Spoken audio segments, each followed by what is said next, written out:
اللهم صل على سيدنا مولانا محمد وعلى آله وصحبه وسلم صلاة وسلام عليك يا رسول الله صلى الله عليه وسلم.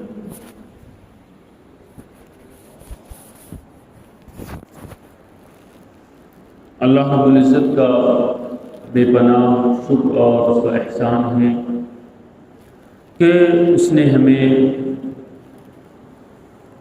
اس مبارک دن میں، جس میں دو فضیلتیں جمع ہیں، ایک جمعہ کی فضیلت اور دوسری عاشورہ کی فضیلت،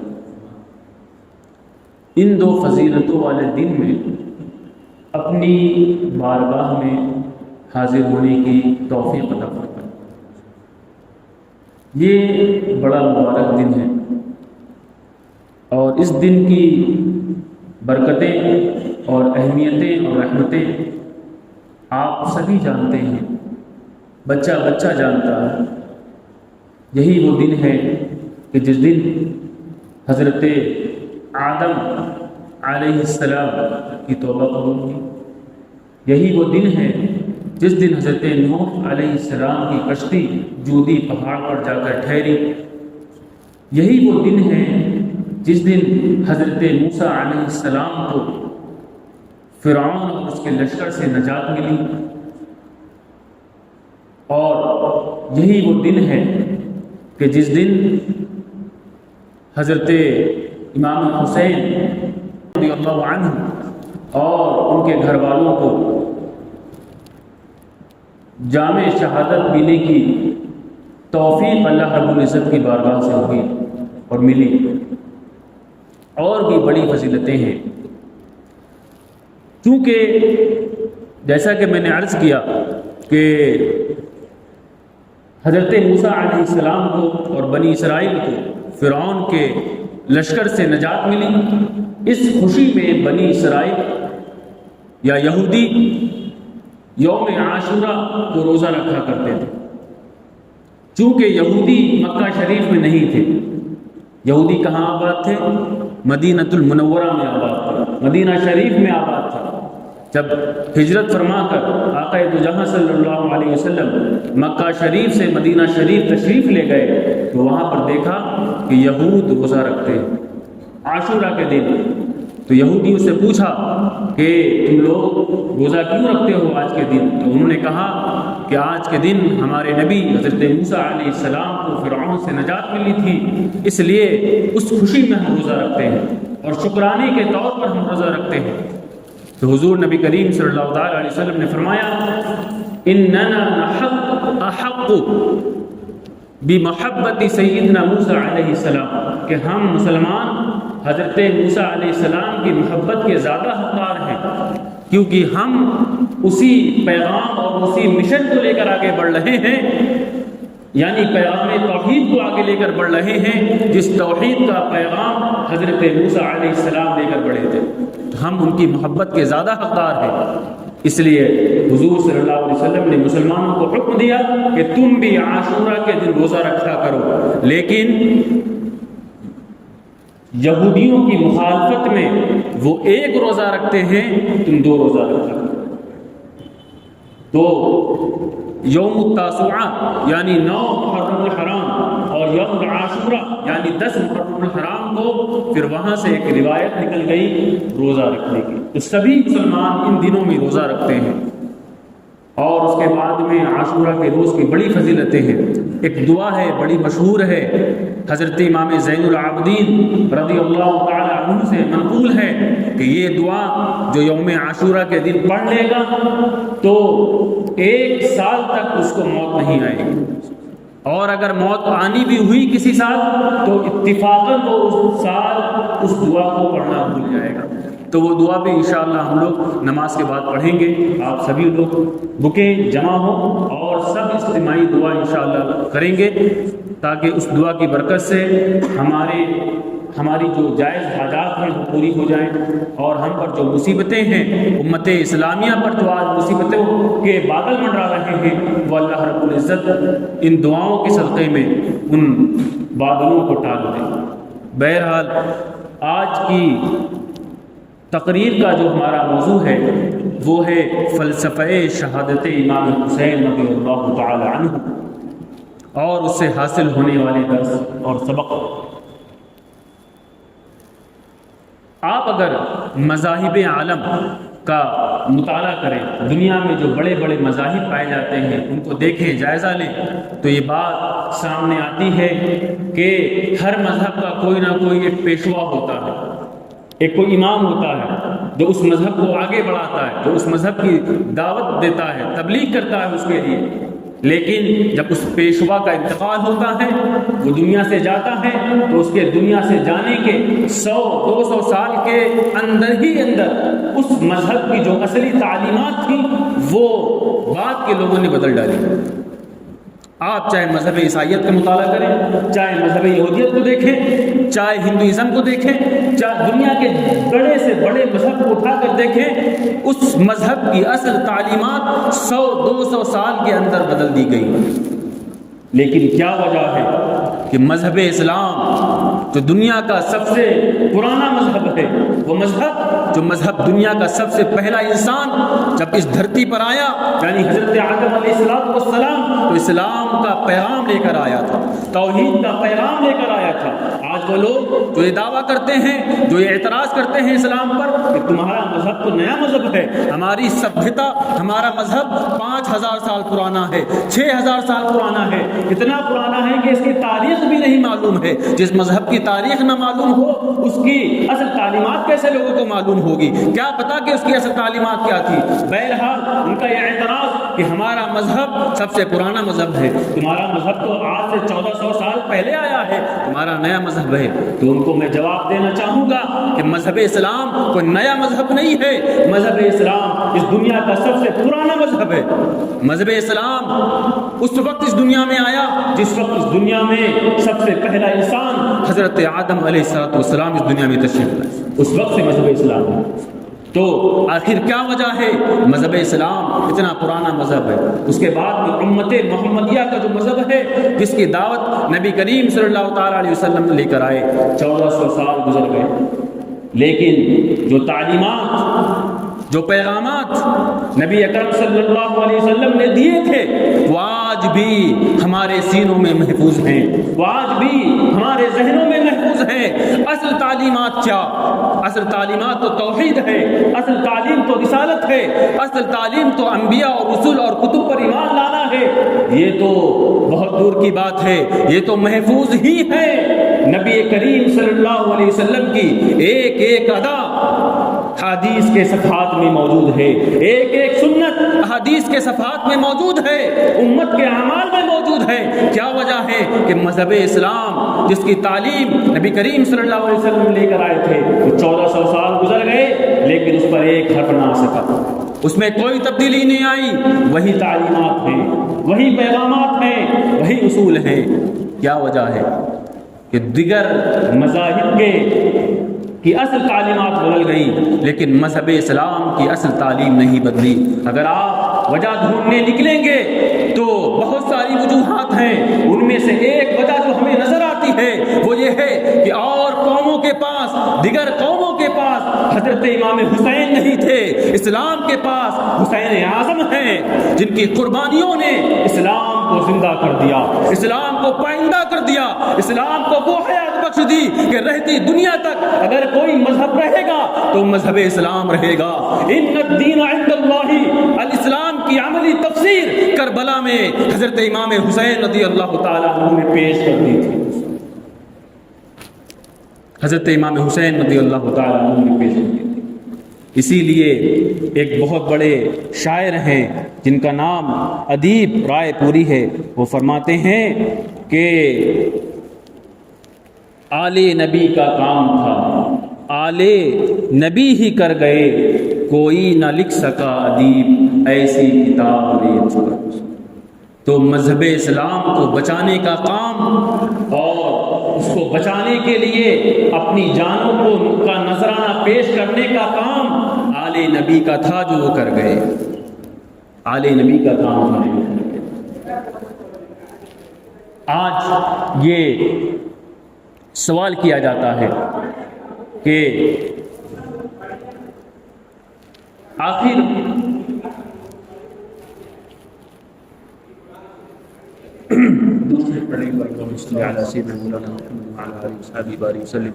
صلاۃ و سلام علیک یا رسول اللہ صلی اللہ تعالی علیہ وسلم.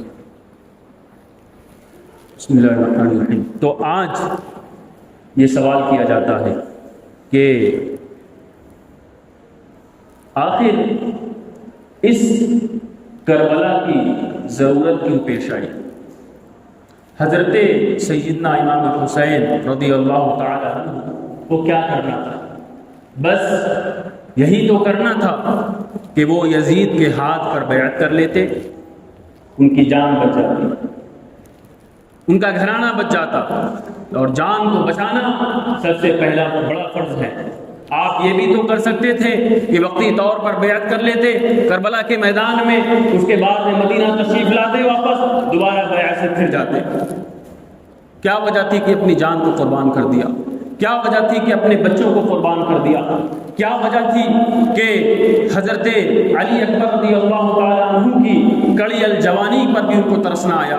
کیا وجہ تھی کہ حضرت علی اصغر رضی اللہ تعالی عنہ جو ننھے ہیں، جو گود میں ہیں، ان کی گردن میں تیر کو پیوست کروانا گوارا کر لیا لیکن یزید کے ہاتھ پر بیعت نہ کی؟ کیا وجہ تھی؟ کر لیتے، اس میں حرج کیا تھا؟ حتیٰ کہ آج کچھ لوگ ہیں جو یزیدی مشن کو آج بھی آگے بڑھا رہے ہیں، جو یزید کے آج بھی خیر خواہ ہیں. وہ یہ کہتے ہیں کہ یہ تو 2 اربوں کی لڑائی تھی، 2 اربوں کا گرم خون تھا جو کربلا کے میدان میں 1 عربی کا خون ٹھنڈا ہو گیا اور 1 عربی جیت گئے. آج بھی لوگ پائے جاتے ہیں جو یہ کہتے ہیں، آج بھی وہ لوگ پائے جاتے ہیں جو یہ کہتے ہیں یزید وہ امیر المؤمنین تھے، یزید وہ خلیفہ برحق تھے. حضرت امام حسین رضی اللہ تعالی عنہ نے ان کے خلاف بغاوت کی تو ان کا حق تھا کہ ان کی آواز کو کچل دیا جائے، ان کا حق تھا کہ کربلا کے میدان میں ان کو مٹا دیا جائے، ان کے گھرانوں کو مٹا دیا جائے. آج بھی یہ آوازیں بلند ہو رہی ہیں یزیدی خیموں سے، یزیدیوں کے گھروں سے آج بھی آوازیں بلند ہو رہی ہیں. کیا وجہ تھی؟ لیکن آپ سوچئے کہ یہ کس وقت قربانیاں دی جا رہی ہیں، کس وقت قربانیاں دی جا رہی ہیں؟ اس وقت قربانی دی جا رہی ہے جب نبی کریم صلی اللہ تعالی علیہ وسلم بظاہر اس دنیا میں نہیں رہے. حضرت صدیق اکبر رضی اللہ تعالیٰ عنہ بھی موجود نہیں ہے، حضرت فاروق اعظم بھی موجود نہیں ہے، حضرت عثمان غنی بھی موجود نہیں ہے، حضرت مولا علی بھی موجود نہیں ہے، حضرت امام حسن مجتبیٰ بھی موجود نہیں ہے. آج اسلام کی پوری ذمہ داریاں اور پورا بار حضرت امام حسین کے کاندھوں پر آ پڑا ہے. آج اسلام کا اگر کوئی چہرہ ہے تو امام حسین رضی اللہ تعالیٰ عنہ ہے. علماء فرماتے ہیں کہ جس وقت کربلا کے میدان میں حضرت امام حسین رضی اللہ تعالیٰ عنہ موجود تھے، اس وقت پوری ارض پر، پوری روئے زمین پر ان سے افضل و اعلیٰ شخص اس دنیا میں موجود نہیں تھا. تو اس دنیا میں اس وقت سب سے افضل اعلیٰ ہستی حضرت امام حسین رضی اللہ تعالیٰ عنہ کی تھی. اگر وہ ان کے پاس انہیں اپنے نانا جان کی جو تبلیغیں تھیں، جو دعوت تھی، جو پیغام تھا، جو تعلیمات تھی، اس کا بھرم بھی قائم رکھنا ہے. حضرت صدیق اکبر رضی اللہ تعالی عنہ کی صدیقیت پر بھی وار نہ آئے، اس کا بھی انہیں خیال رکھنا ہے. حضرت فاروق اعظم کی فاروقیت بھی نہ مٹے، اس کا بھی انہیں خیال رکھنا ہے. حضرت عثمان غنی رضی اللہ تعالی عنہ کے مشن کا بھی انہیں بھرم رکھنا ہے. حضرت مولا علی رضی اللہ تعالی عنہ کی قربانیوں کا بھی انہیں خیال رکھنا ہے.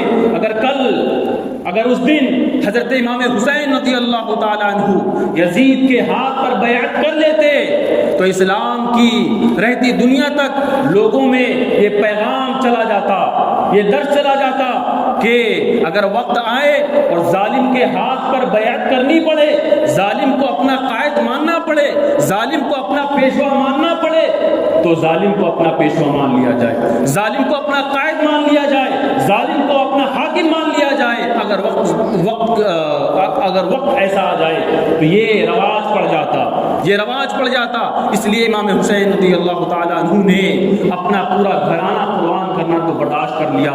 حضرت علی اکبر رضی اللہ تعالیٰ عنہ کی جوانی تو قربان کر دی، حضرت قاسم رضی اللہ تعالیٰ عنہ جو حضرت امام حسن کی نشانی ہے، ان کے بڑے بھائی کی نشانی ہے، ان کو بھی قربان کر دیا، اور محمد کو بھی قربان کر دیا۔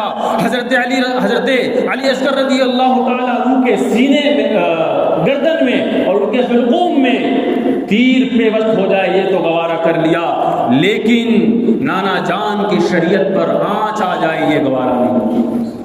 یہ امام حسین رضی اللہ تعالیٰ عنہ آج ایک بہت بڑے مقرر ہیں، ان کا ایک بیان 2-3 دن میں نے پہلے پڑھا، وہ کہتے ہیں کہ سوال یہ نہیں ہے کہ امام حسین نے بیعت کیوں نہیں کی تھی، سوال یہ ہے کہ دوسرے لوگوں نے بیعت کیوں کر لی تھی، کیونکہ اس وقت بہت سے ایسے بڑے لوگ تھے جنہوں نے واقعی یزید کے ہاتھ پر بیعت کر لی تھی، حضرت امام حسین رضی اللہ تعالیٰ عنہ نے بیعت نہیں کی تھی۔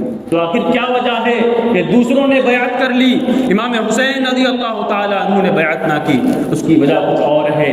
آپ کچھ سالوں پہلے پلٹ کر جائیے، نبی کریم صلی اللہ تعالیٰ علیہ وسلم کی زندگی میں لوٹ کر جائیے اور حضور نبی کریم صلی اللہ تعالیٰ علیہ وسلم کا یہ فرمان سنیے جو آپ نے آخری وقت میں یہ فرمان جاری کیا تھا، یہ دعوت دی تھی، یہ پیغام دیا تھا، ترکت فیکم الثقلین، میں تم میں 2 بھاری چیزیں چھوڑے جا رہا ہوں، کتاب اللہ و عطرتی، اللہ کی کتاب اور میری آل، لو تمسکتموہما لن تضلوا، اگر تم نے اس کو مضبوطی سے تھامے رکھا تم ہرگز گمراہ نہیں ہوگے، تم ہرگز بے راہ رو نہیں ہوگے، تم ہرگز بدعقیدہ نہیں ہوگے۔ دوسروں کی بیعت یہ دلیل نہیں ہے، دوسروں کی بیعت دلیل نہیں ہے۔ اگر حضرت امام حسین رضی اللہ تعالیٰ عنہ بیعت کر لیتے تو یہ دلیل بن جاتی کہ یہ عطرت رسول اللہ ہیں، ان کو رسول کریم صلی اللہ علیہ وسلم نے ہمارے درمیان چھوڑا ہے۔ اگر یہ بیعت کر رہے ہیں یزید کی تو اس کا مطلب یزید کی بیعت کرنا جائز ہے، اور قیامت تک لوگوں کو یہ پیغام مل جاتا کہ ظالم کی بیعت اگر کرنی پڑی تو کرنی جائے۔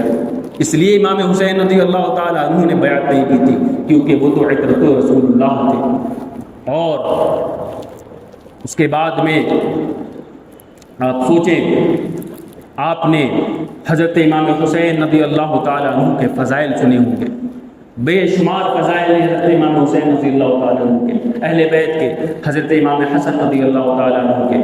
اب ایک سوال یہ پیدا ہوتا ہے، یہاں پر ذہن میں آتا ہے کہ آخر سب کو معلوم تھا کہ یہ شہادت ہونے والی ہے، یہ واقعہ ہونے والا ہے، تو اللہ کے نبی صلی اللہ علیہ وسلم نے دعا کیوں نہیں کی، یا اللہ یہ واقعہ میرے حسین کے اوپر سے ٹل جائے؟ وہ نبی، وہ رسول جو نگاہیں اٹھا لے تو قبلہ بدل جائے، اگر وہ دعا کے لیے ہاتھ اٹھا لیتے تو کیا تاریخ نہ بدل جاتی؟ وہ تو نبی مختار کل ہیں، جسے جو چاہیں عطا کر دے، وہ تو مختار کل ہیں، وہ جسے جو چاہیں عطا کر دے۔ تو اگر وہ دعا کے لیے ہاتھ اٹھا لیتے تو کیا یہ واقعہ نہ ٹل جاتا؟ کیا حضرت امام حسین رضی اللہ تعالیٰ عنہ کی جان نہ بچ جاتی؟ آپ سوچیے یہ حسین کون ہے؟ یہ وہ حسین ہے کہ آج ہی جمعہ کا دن ہے، یہی جمعہ کا دن ہے، یہی ممبر ہے، نبی اکرم صلی اللہ علیہ وسلم ممبر پر کھڑے ہو کر جمعہ کا خطبہ دے رہے ہیں، جبکہ خطبہ کے بارے میں کیا ہے، کیا شرعی حکم ہے کہ جب خطیب ممبر پر کھڑا ہو کر خطبہ دے جمعہ کا تو اب بات کرنے کی اجازت نہیں ہے، اب چلنے پھرنے کی بھی اجازت نہیں ہے، اب بلا وجہ ادھر ادھر مڑ کر دیکھنے کی بھی اجازت نہیں ہے۔ لیکن تاریخ اس بات کی بھی گواہ ہے کہ حضور نبی کریم صلی اللہ تعالی علیہ وسلم اسی ممبر پر کھڑے ہو کر جمعہ کا خطبہ دے رہے ہیں، حضرت امام حسین رضی اللہ تعالی عنہ چھوٹی عمر ہے، بالی عمر ہے، تشریف لا رہے ہیں، ان کا پیر لڑکھڑاتا ہے اور وہ گر پڑتے ہیں، نبی کریم صلی اللہ علیہ وسلم نے اس وقت کسی صحابی کو حکم نہیں دیا کہ جاؤ میرے بیٹے کو اٹھا لو، بلکہ خود ممبر سے اترے اور حضرت امام حسین رضی اللہ تعالیٰ عنہ کو اپنی گود میں اٹھایا، اپنے سینے سے لگایا، اس کے بعد میں ممبر شریف پر تشریف لے گئے، گود میں حضرت امام حسین ہے اور جمعہ کا خطبہ ارشاد ہو رہا، جمعہ کا خطبہ ارشاد ہو رہا۔ کیا اس نبی کو، ایسا نبی، ایسا محبت کرنے والا، جب اس کے پیارے کے حلقوم پر چھریاں چلائی جا رہی ہوں گی، کیا ان کو تکلیف نہیں ہو رہی ہو؟ لیکن پھر بھی دعا کے لیے ہاتھ نہیں اٹھے۔ یہی امام حسین رضی اللہ تعالیٰ عنہ ہے، ترمذی شریف کی حدیث ہے کہ حضرت ایک صحابی رسول نبی کریم صلی اللہ علیہ وسلم کی بارگاہ میں سوال کرنے کے لیے حاضر ہوتے ہیں، دیکھتے ہیں نبی کریم صلی اللہ علیہ وسلم تشریف فرما ہے اور آپ کے اوپر چادر، آپ چادر اوڑھے ہوئے ہیں، آپ کے اوپر چادر پڑی ہوئی ہے، چادر اوڑھے ہوئے ہیں۔ وہ صحابی کچھ دیکھتے ہیں کہ اس چادر میں کچھ ہل رہا ہے، کوئی چیز ہے جو حرکت کر رہی ہے، اور وہ چادر عادت کے خلاف کچھ ابھری ہوئی ہے، کیونکہ عموماً ایسا نہیں ہوتا، ابھری ہوئی ہے۔ ان کے ذہن میں سوال پیدا ہوا کہ آخر کیا وجہ ہے کہ آج یہ چادر ابھری ہوئی ہے، یہ غیر معمولی عادت ہے، اس کی کیا وجہ ہے؟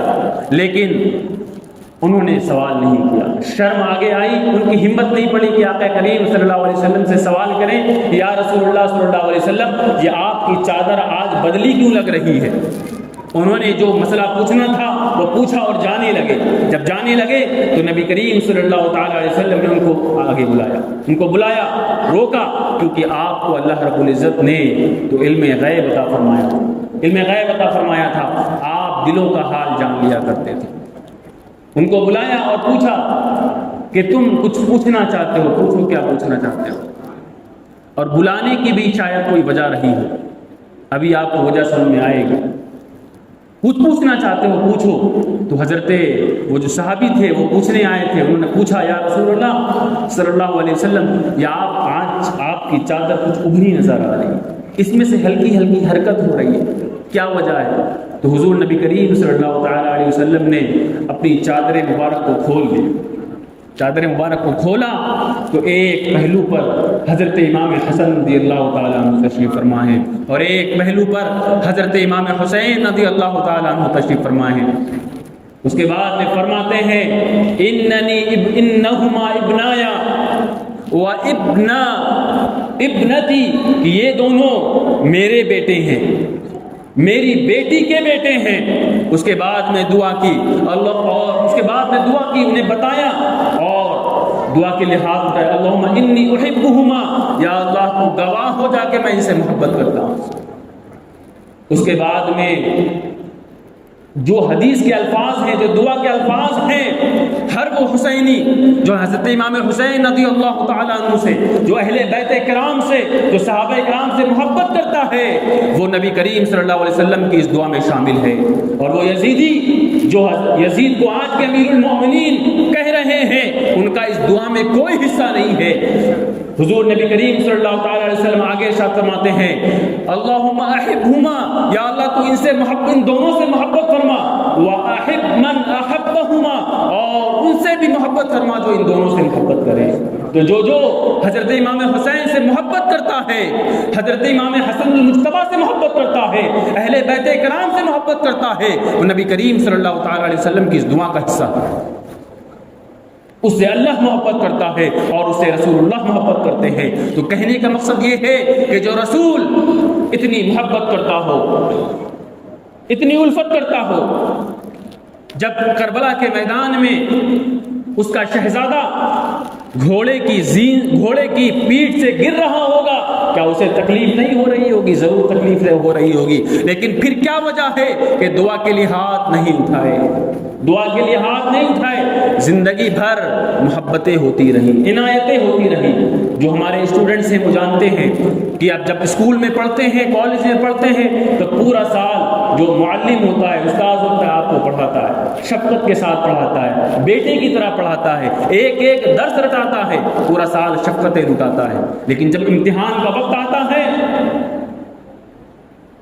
تو اگر آپ استاد سے پوچھنے جائیں کہ استاد صاحب آپ مجھے یہ بتا دیجئے کہ اس کا جواب کیا ہے، کیا وہ آپ کو جواب بتائے گا؟ جواب نہیں بتائے گا، بلکہ غصہ ہوگا، ناراض ہوگا کہ تم نے میری پوری سال تعلیم کا یہ ہمیں صلہ دیا کہ آج امتحان گاہ میں ہم سے سوال کرنے آئے ہو، ہم سے پوچھنے آئے ہو، ہم سے مدد مانگنے آئے ہو۔ بلا شبہ یہی مثال حضرت امام حسین رضی اللہ تعالیٰ عنہ کی ہے کہ جب نبی کریم صلی اللہ تعالیٰ علیہ وسلم منبر سے اتر کر ان کو اپنے گلے لگا رہے تھے تو یہ تعلیم تھی، جب ان کو اپنی کاندھوں پر سوار کر رہے تھے یہ تعلیم تھی، جب ان کو اپنے دوش پر سوار کر رہے تھے، اپنی گود میں بٹھا رہے تھے، ان کے حلقوم پر بوسہ دے رہے تھے، یہ تعلیم تھی۔ اب کربلا کے میدان میں امام حسین جا رہے ہیں، اب یہ امتحان گاہ ہے، اب یہاں پر دعا نہیں ہوگی، کیونکہ پورے اسلام کا دار و مدار آج حضرت امام حسین رضی اللہ تعالیٰ عنہ کی اس قربانی پر ہے۔ آپ سوچیں ایسے وقت میں حضرت امام حسین رضی اللہ تعالیٰ عنہ کے لیے نبی کریم صلی اللہ علیہ وسلم دعا کیسے کر سکتے تھے؟ یہی وجہ ہے کہ دعا کے لیے ہاتھ نہیں اٹھے، کیونکہ یہ امتحان گاہ تھی، کیونکہ یہ امتحان تھا جس میں حضرت امام حسین کو کامیاب ہونا تھا، اور تاریخ گواہ ہے حضرت امام حسین رضی اللہ تعالیٰ عنہ اس امتحان میں ایسے کامیاب ہوئے کہ اسلام کو ان کے صدقے میں سربلندی عطا فرمائی۔ آج اسلام پر احسان ہے حضرت فاطمہ زہرا کے ان بچوں کا، آج اسلام پر احسان ہے حضرت امام حسن کا، حضرت امام حسین کا، حضرت امام علی اکبر کا، حضرت امام زین العابدین کا، حضرت امام قاسم کا، اور حضرت محمد کا آج اسلام پر احسان ہے کہ ان کے صدقے میں اللہ رب العزت نے اسلام کو سربلندی عطا فرما دی۔ یہ وجہ ہے کہ دعا نہیں کی تھی۔ اور جو پیغام کربلا ہے وہ یہ ہے، اور فلسفہ شہادت امام حسین بھی یہ ہے کہ جب وقت آ جائے قربانیوں کا، جب وقت آ جائے اپنے عمل کو پیش کرنے کا، تو اس وقت صرف دعاؤں سے کام نہیں چلتا۔ آج امت صرف دعاؤں پر بھروسہ کر رہی ہے۔ یا اللہ فلسطین پر برا وقت آیا تو ہم دعا کر رہے ہیں، یا اللہ اسرائیلیوں کی توپوں میں کیڑے پڑ جائیں، وہ نیست و نابود ہو جائیں، وہ غرق ہو جائیں، لیکن عمل کے نام پر زیرو ہیں۔ ہماری عملی زندگی ویسے ہی ہے جو آج سے پہلے ہوا کرتی تھی۔ حضرت امام حسین رضی اللہ تعالیٰ عنہ نے عمل پیش کیا تھا، صرف دعاؤں سے کام نہیں چلا تھا، عمل پیش کیا تھا۔ اسی لیے علامہ اقبال نے فرمایا تھا کہ نکل کر خانقاہوں سے ادا کر رسم شبیری، کہ فقر خانقاہ فقط اندوہ و دلگیری۔ تو ہمیں خانقاہوں سے نکل کر، مسجدوں سے نکل کر رسم شبیری کو ادا کرنا ہوگا۔ مسجدوں سے نکلنے کا مطلب مسجدوں کو چھوڑنا نہیں ہے، بلکہ مسجدوں میں نماز پڑھنے کے بعد نکلنے کے بعد ہمیں اپنے عمل کو سنوارنا ہوگا، ہمیں حسینی مشن پر کام کرنا ہوگا۔ جو پیغام حضرت امام حسین رضی اللہ تعالیٰ عنہ نے دیا تھا، جو عمل کا پیغام حضرت امام حسین نے دیا تھا، آج ہمیں اپنے عمل کو پیش کرنا ہوگا۔ آج یہ امت دعاؤں میں تو آگے ہے لیکن عمل میں پیچھے ہے۔ صرف دعاؤں سے کام نہیں چلے گا، جب عمل کی بات آتی ہے تو عملی نمونہ پیش کرنا ہوتا ہے، اس کے بعد میں پھر کہیں کچھ بات بنتی ہے۔ اگر صرف دعاؤں سے کام چلتا تو رسول کریم صلی اللہ تعالیٰ علیہ وسلم سے زیادہ مقبول الدعا اور مستجاب الدعا کون ہوگا؟ ان سے زیادہ اللہ رب العزت کی سنتا ہوگا۔ لیکن جب بدر کا موقع آیا تو اپنے 313 جانثاروں کو لے کر میدان بدر میں حاضر ہو گئے ہیں۔ جب حنین کا وقت آیا تو اپنے جانثاروں کو لے کر حنین میں حاضر ہو گئے ہیں۔ جب تبوک کا وقت آیا تو حضرت مولا علی کو، حضرت فاروق اعظم کو، حضرت صدیق اکبر کو لے کر حاضر ہو گئے ہیں۔ جب خندق کا وقت آیا تو اسباب کے لیے تیاری کی، خندق کھود دی گئی ہے۔ خود نبی کریم صلی اللہ تعالیٰ علیہ وسلم اپنے شکم اطہر پر پتھر کو باندھ کر خندق کھود رہے ہیں۔ کیا ہم یہ بھول گئے؟ اور دعا بھی بدر کے میدان میں کب کی؟ جب اپنے 313 جانثاروں کو لے کر حاضر ہو گئے ہیں اور کہہ رہے ہیں، اس انداز میں کہہ رہے ہیں، شان عبودیت تو دیکھیں، شان رسالت تو دیکھیں، کس کی جرأت ہے کہ وہ اللہ رب العزت کی بارگاہ میں ان الفاظ میں دعا کر دے۔ دعا کر رہے ہیں، اللہم ان تہلک هذه العصبہ لن تعبد فی الارض ابدا. یا اللہ اگر یہ 313 میرے جانثار آج قتل ہو گئے, آج یہ مٹ گئے, تو یاد رکھ قیامت تک تیری کوئی عبادت کرنے والا نہیں ہوگا اس ہوئے زمین پر, قیامت تک تیری کوئی عبادت کرنے والا نہیں ہوگا. بدر کے میدان میں جب اپنے جانثاروں کو پیش کر دیا ہے, اس کے بعد میں دعاؤں کے لیے ہاتھ اٹھے ہیں. یہی پیغام کربلا ہے, یہی فلسفہ شہادت امام حسین ہے کہ جب قربانی کا وقت آئے تو اپنا قربان کر دو. وقت کی قربانی کی ضرورت پڑے تو اپنا وقت قربان کرو, اگر مال کی قربانی کی ضرورت پڑے تو اپنا مال قربان کرو, اور اگر جان کی بھی قربانی کی ضرورت پڑے تو اپنی جان بھی قربان کر دو.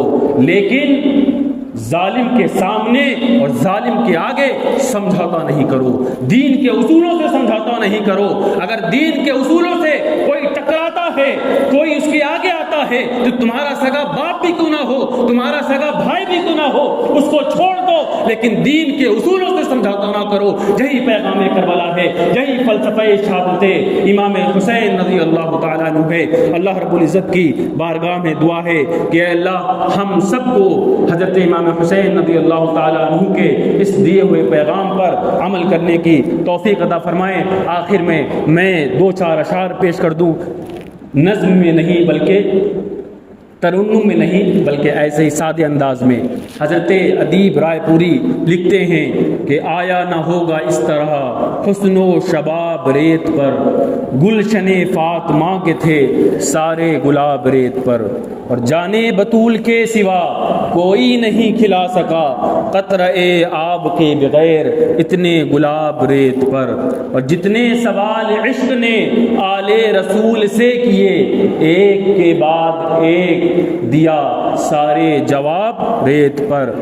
پیاسا حسین کو کہوں اتنا تو بے ادب نہیں, لب سے لبے حسین کو ترسا تھا آب ریت پر. اور عشق میں کیا بچائیے, عشق میں کیا لٹائیے, عشق میں کیا بچائیے, عشق میں کیا لٹائیے, آل نبی نے لکھ دیا سارا نصاب ریت پر. اور آل نبی کا کام تھا, آل نبی ہی کر گئے, کوئی نہ لکھ سکا ادیب ایسی کتاب ریت پر, کوئی نہ لکھ سکا ادیب ایسی کتاب ریت پر. السلام علیکم.